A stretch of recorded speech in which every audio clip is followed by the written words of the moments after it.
Hi, I'm Dominic Villa, owner of the Villa Group at Summit Funding. Today we are here in the Red Oak Vault Room in Montclair with none other than Angelo Raimundo. Year in, year out, top producer at Red Oak, and also has the most 5-star Yelp reviews of all real estate agents in the Oakland-Berkeley area. Thank you so much for sitting down with us today, Angelo. I appreciate you taking the time. Absolutely, no problem. Now, obviously, you come super accomplished. You've been in the market you've been in the business for how long now? 17 years. Just a few years. Right. Your career can drive now. Exactly. And so you have been in the market through ups, through downs, through it tightening, through recessions, and yet you have survived and thrived and maintained a top producer status the whole entire time. If you were to try and condense down into a strategy or one thing to do to make sure that you can succeed in a changing real estate environment or an environment that gets more difficult that we've been used to for the last few years, what do you think has been the cause of that consistent success? To be honest, I think it really boils down to relationships. I take pride in the level of service that I provided my clients, and by creating a relationship of trust and confidence, I think that has led to our business relationships turning to more personal ones, and a lot of my clients have turned into good friends. And because of that, I think I've been able to go through the down markets as well as the up markets, and because of the referrals that I received from them. Okay. Now, when you say you're turning these kind of clients into relationships, and it's being a relationship-based business, how is that done? Great question. We get all kinds of different clients, and we try our best to kind of connect with them the best we can. And I think with me, I've been, I have to say, I feel like I've been really lucky in that the majority of my clients I've been able to really connect with. On a personal basis, not just on a business side. And one thing I learned way back when I was in the food industry, about 30 or so years ago, one of the things I learned from the restaurant owner that I still actually live by today in terms of my business is anticipate people's needs. That really helped me to provide my clients with the information and advice that they're looking for before they even actually ask for it. Okay. Now that's at the client end. Is on the kind of business and colleague side, how important are relationships on that side, and how do you foster those relationships? That's a great question, and again, it's being respectful of people. I feel like we're all in the same kind of, we're all doing the same thing, and we work as a team. And whether it's another agent from another company or whoever it is, I feel like I would treat that person the way I would want to be treated.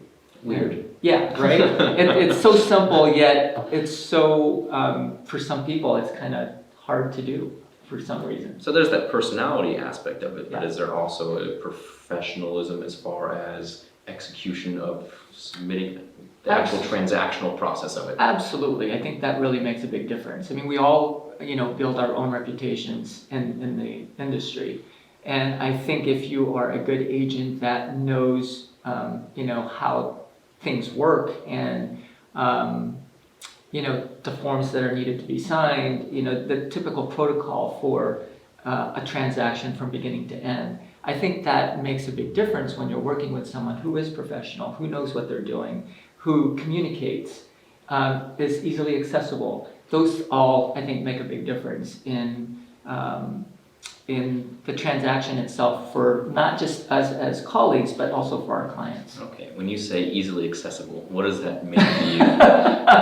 Well, sometimes some people are a little harder to get a hold of than others.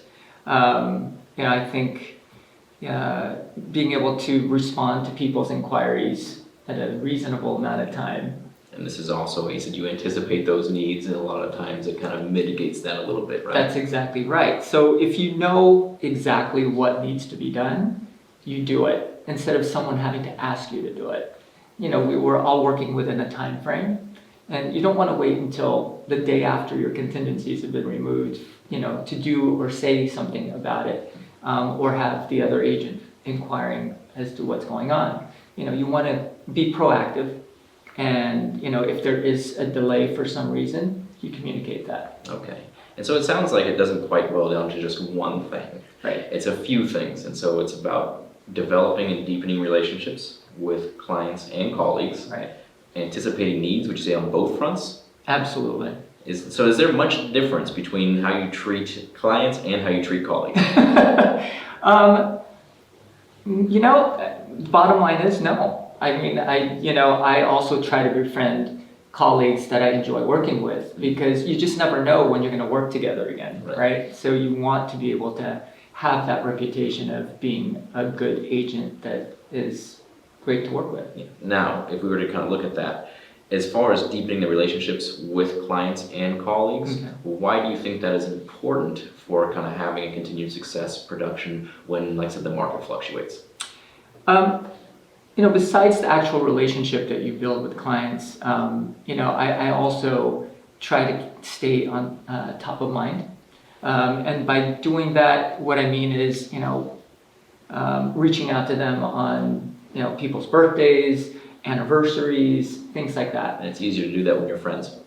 Exactly. That's exactly right. So anytime they think about real estate for whatever reason, they think of you.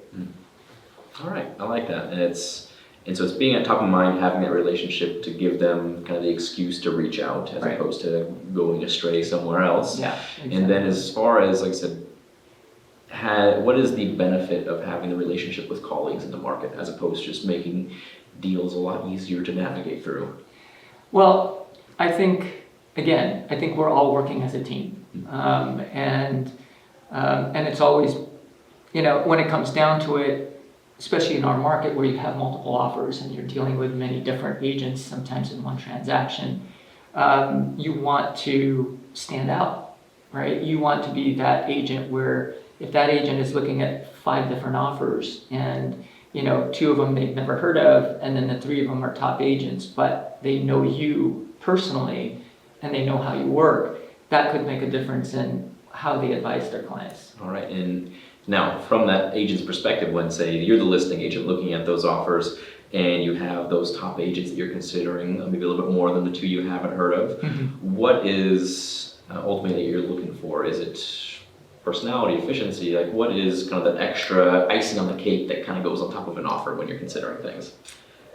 You kind of have to look at it as a whole. To me, there's not really like one thing that's going to, allow me to advise my clients one way or another. It's kind of, you're looking at the whole package. Because when you're looking at these offers, a lot of them are very similar.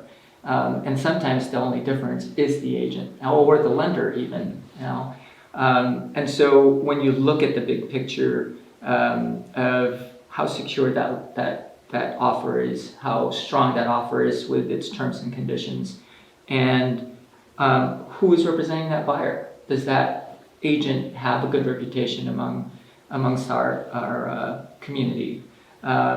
So, knowing all of that will basically help me in terms of advising my clients on which is going to be the most not only profitable but most secure offer to consider. All right, so this is a crazy concept, but essentially what you're telling me is that having a good market relationship and being a professional will help get offers accepted or considered and ultimately help you stick through like the harder times. Absolutely.